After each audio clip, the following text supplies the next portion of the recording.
20 साल से बंद कमरे से आती है लड़की की चीख। क्या ये आत्मा है या कुछ और?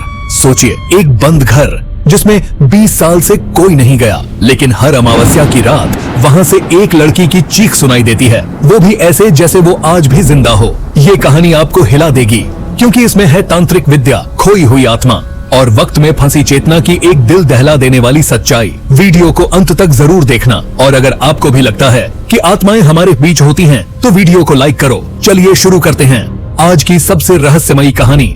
यह किस्सा है उत्तर प्रदेश के नरौरा गांव का एक कोना जहां अब कोई नहीं जाता। वहां एक 2 मंजिला पुराना मकान खड़ा है, जिसकी खिड़कियां टूटी हुई हैं और दीवारों पर समय की परतें जमी हैं।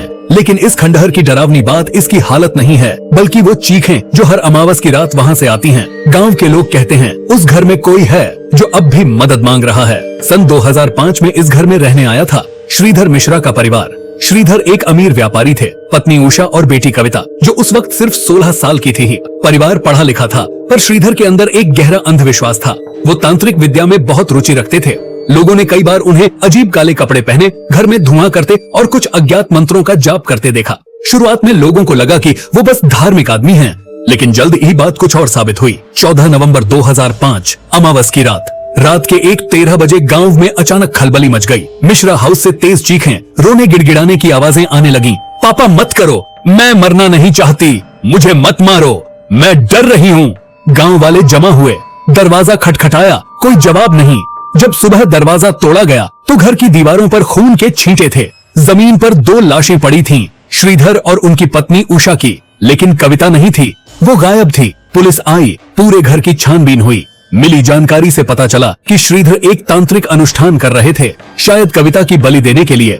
लेकिन कुछ गलत हो गया। किसी अज्ञात शक्ति के हस्तक्षेप की आशंका जताई गई। FIR में लिखा गया, यह मामला तंत्र विद्या और इंसानी बलिदान का हो सकता है। लेकिन कविता की बॉडी नहीं मिली, न कोई खून का निशान, बस एक बंद दरवाजा जो भीतर से बंद था और अब कोई उसे खोल भी नहीं पा रहा था। कुछ महीनों बाद गांव वालों ने एक डरावनी बात नोटिस की। हर अमावस की रात बिल्कुल वही चीखें, वही आवाजें, मैं जिंदा हूँ, मुझे बचाओ, कोई है क्या बाहर? कई लोग उस घर के पास गए, लेकिन जब अंदर झांकने की कोशिश की, उनके कानों में तेज साएं शुरू हो जाती। कुछ को ब्लैकआउट तक हो गया। कुछ पैरानॉर्मल एक्सपर्ट बुलाए गए। उन्होंने घर के एनर्जी मैप में एक अजीब टाइम डिस्टॉर्शन फील्ड नोट किया। कहा गया, यहाँ कोई फंसा है, लेकिन शरीर नहीं, सिर्फ चेतना। कुछ साल बाद एक जाने माने साधु गांव से गुजरे। गांव वालों ने उनसे मदद मांगी। साधु उस घर के बाहर खड़े रहे, फिर बोले, इस घर में आत्मा नहीं है, यहाँ वो है जो शरीर में थी पर समय के किसी चक्र में फंस गई। कविता मरी नहीं है, वो अब भी उसी पल में फंसी है, एक बंद कमरे में जहां समय चलता ही नहीं, और वो तब तक चीखती रहेगी जब तक कोई उसे उस चक्र से बाहर नहीं निकालता। कुछ पैरानॉर्मल टीमें उसे निकालने की कोशिश में गईं, पर कोई भी पूरी रात वापस नहीं लौट पाया।